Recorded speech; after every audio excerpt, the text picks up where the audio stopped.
perbaiki, lawan Arab bisa menang, lawan Bahrain bisa menang. Jadi sekarang memang tekanannya tinggi sekali. Saudara, manajer Timnas Indonesia Sumarji menegaskan skuad Garuda membidik poin penuh dalam laga krusial melawan Tiongkok di pertandingan lanjutan grup C kualifikasi Piala Dunia 2026 zona Asia. Menurut Sumarji, seluruh pemain yang mengikuti pemusatan latihan di Bali dalam kondisi bugar dan siap tempur. Sumarji juga menjelaskan skuad timnas akan tetap menjalani program latihan selama di Jakarta, namun menu latihan tidak seberat di Bali.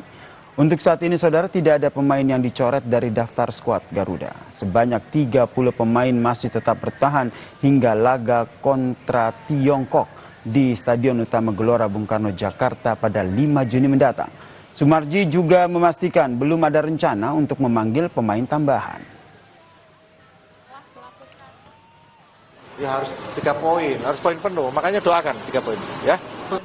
Sementara 30 pemain akan tetap jadi satu. Kemungkinan kalaupun ada sangat kecil.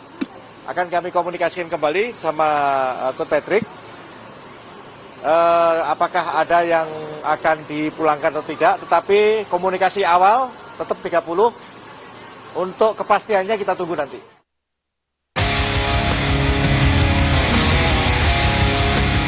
Skuad Garuda telah menyelesaikan pemusatan latihan di Bali selama hampir sepekan hingga 31 Mei lalu. Sebelum kembali ke Jakarta, para pemain menyapa penggemar yang menunggu di area salah satu hotel kawasan wisata Pantai Sanur. Panitia juga mengenakan udeng atau kepala khas pria Bali dan disambut gamelan tradisional serta 2 penari Bali sebagai tanda perpisahan. Pelatih timnas Patrick Kluivert dan beberapa pemain sempat diajak menari sebelum kembali ke Jakarta melalui Bandara Internasional I Gusti Ngurah Rai di Kabupaten Badung. Skuad Garuda akan bertemu Tiongkok pada 5 Juni nanti. Pelatih timnas Patrick Kluivert mengaku sudah menganalisis kekuatan lawan. Kluivert memastikan timnas akan bermain percaya diri dan mencoba mendominasi jalannya pertandingan. Kluivert bahkan memberi peringatan kepada Tiongkok untuk berhati-hati. Globally, in big lines, I know how they play, but I think the most important thing is that how we are playing. They need to look at us because we are playing at home. We have to play dominant game, and they have to, be careful with us. And we, of course, don't need to underestimate our opponent, but I think that China needs to be aware what we bring to the table. Sementara Kapten Timnas Jai Ijes percaya diri menghadapi laga melawan Tiongkok. Menurutnya, kehilangan sejumlah pemain kunci bukanlah masalah yang besar, terutama pergantian penjaga gawang yang kemungkinan akan diisi Emil Audero Mulyadi. I know Emil a little bit now because he plays in Italy and we had a lot of contact also before he did the neutralization. And so far I've only played with Maarten, so I cannot really say what the real big difference is, but we are very fortunate to have multiple goalkeepers, not only them but also we have other goalkeepers who are really good, so we're really fortunate to have a lot of choices, so it will be a difficult choice for the coach when everybody is here. Laga melawan Tiongkok pada 5 Juni sangat krusial karena kemenangan bisa membuat satu tempat di putaran keempat, sekaligus menjaga asa ke Piala Dunia tahun depan. Tim Liputan Kompas TV. Skuad Garuda siap meraih poin penuh saat menghadapi Tiongkok di kualifikasi Piala Dunia 2026 zona Asia. Kemenangan akan makin membuka peluang untuk mendapat satu tempat di putaran keempat kualifikasi Piala Dunia. Lalu apa saja yang disiapkan dan harus diwaspadai oleh skuad Garuda? Kita perbincangkan dengan analis sepak bola, Bung Joy atau Bung Anton Sanjoyo yang telah bergabung bersama kami di Kompas Petang. Dan saya juga ingin menyapa Pak Budi Nugraha, ayah dari pemain timnas Beckham Putra yang juga telah bergabung bersama kami di Kompas Petang. Selamat sore semuanya. Selamat sore. Sore. Saya ke Pak Budi dulu. Pak Budi, setelah pemusatan latihan, anak Anda ini Beckham Putra melaksanakan pemusatan latihan ini, sudah ada komunikasi dengan putranya? Sudah. Karena dia kan ngantar saya ke asrama haji yang di Indramayu kemarin. Waktu dia pulang, dia nelpon saya, udah berangkat belum? ini Beckham kepanggil timnas, suruh gabung ke Bali. Berarti masih terus berkomunikasi ya dengan putra Anda ya? Masih terus berkomunikasi. Apa yang menjadi ambisi dari putra Anda, Beckham Putra, setelah masuk di timnas ini? Ya dia ambisinya dia pengen membuktikan aja dan pengen membawa timnas lolos ke Piala Dunia ya. Karena kan semua pemain bermuaranya kan kepanggil timnas. Oke, Beckham juga cerita tidak Pak terkait dengan persaingan di posisi sayap kanan di timnas ini? Ya, Beckham mencerita memang persaingan sangat ketat, tapi objektif juga dia sambil belajar lah, karena banyak pemain dari liga-liga Eropa ya, dia sambil belajar, tapi dia tambah motivasi buat Beckham juga untuk lebih serius lagi, lebih meningkatkan lagi kemampuannya. Oke, saya ke Bung Joy sekarang. Silakan dilanjutkan, Mbak. Siapa terpilih ya untuk masuk ke skuad inti 23 pemain ya. Oke, persaingan cukup ketat tadi dan juga sangat optimistis ya begitu ya, Pak Budi ya. Saya ke Bung Joy. Bung Joy melihatnya, Oke, Bung Joy melihatnya seperti apa nih? Kita bahas dulu deh ini, nyambung dari tadi apa yang disampaikan oleh ayah dari Beckham Putra ini. Anda melihatnya ini karena Beckham Putra ini kan digadang-gadang menggantikan posisi dari Marcelino Ferdinand nih di gelandang serang. Bisa akan seperti itu? Ya, Beckham ini kan memang salah satu figur yang paling menonjol ketika Persib kemarin back to back juara ya. Jadi memang dia layak lah dipanggil karena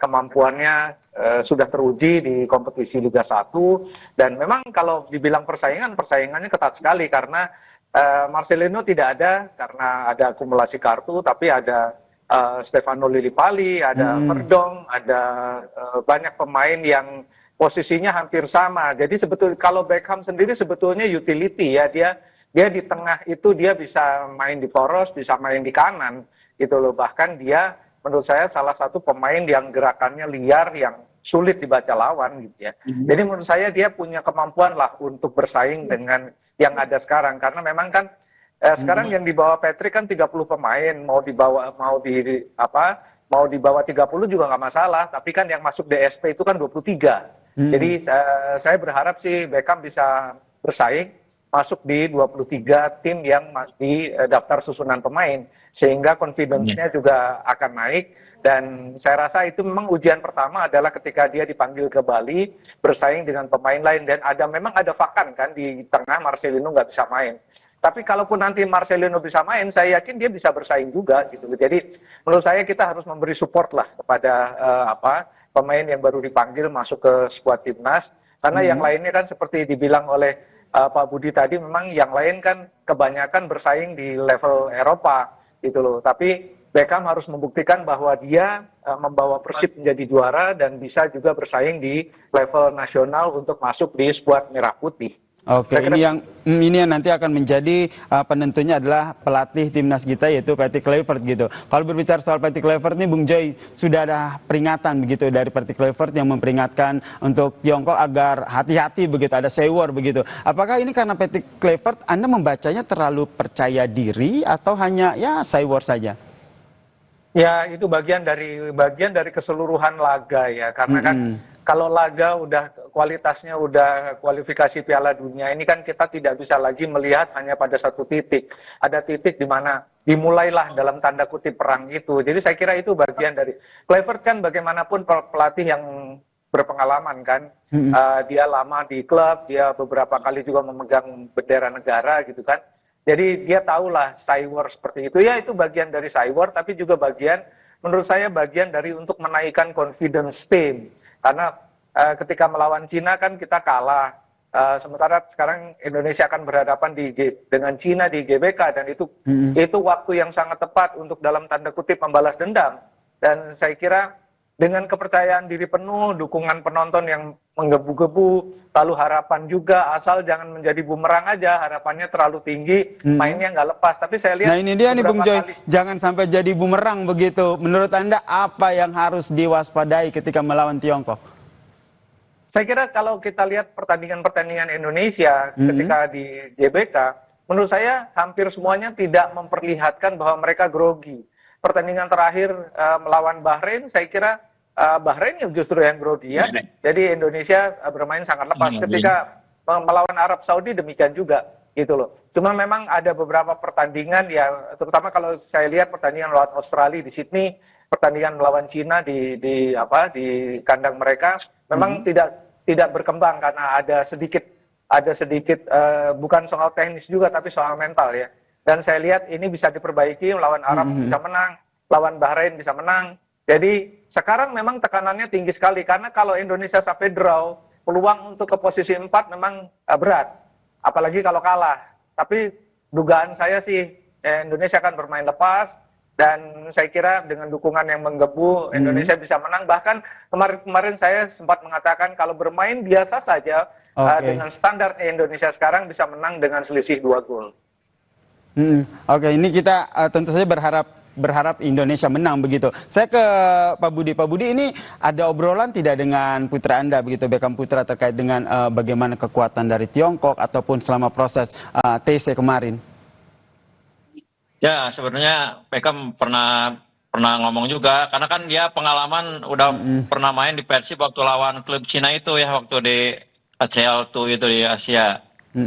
Ya, karakter permainan Cina dia udah tahu juga, karena dia kan waktu itu dia cetak gol juga ke gawang klub Cina.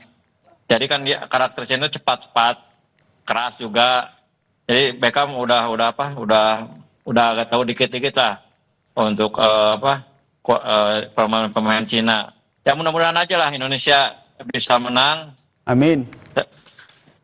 Ini harapan kita bersama ya, Pak Budi sekarang kan sedang berada di Tanah Suci begitu, tengah melaksanakan ibadah haji begitu. Apa yang menjadi pinta dari Beckham Putra? Apakah juga termasuk minta didoakan begitu agar timnas bisa menang?